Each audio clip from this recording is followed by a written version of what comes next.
Hello, this is PC Workshops, our Python Basics course teaching you Python in the quickest and simplest possible way. Remember that practice makes perfect, so download the files and practice to make the work your own.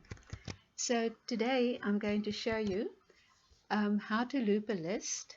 So in other words, yesterday or in the previous lesson, you actually saw how to create a list where I put a sequence of values in square brackets separated by commas and then equate it and transfer it into the variable name movies.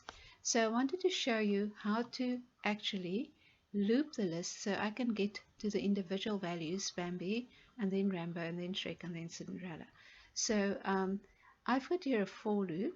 So for x in range 0 to length of movies by 1, so you understand a for loop, we've already done it before. X is going to be 0 and then 1 and then 2 and then 3. And then when 0, 1, 2, 3, when the computer gets to 4, which is the length of my list, 1, 2, 3, 4, the loop will stop. So I go movies X, and that will actually print each individual value separately in this print line. So it will first print movie Bambi, and then it will print Rambo, and then it will print Shrek, and then it will print Cinderella. So that is my traditional for loop. Now I want to introduce you to sort of a more enhanced for loop, a quicker for loop, where I still use my for loop, but it's easier. So I go for movie, which is a variable name. I can make it up for the use of this loop only. So for movie in movies, it can be for x in movies as well, any name I like. So for movie in movies, print movie.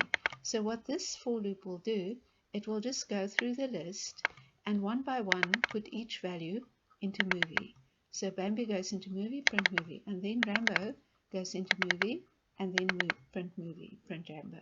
So then Shrek goes into movie, and then print Shrek, and then Cinderella goes into movie and then print movie. So for every movie in movies, print a movie. That is a different way of looping.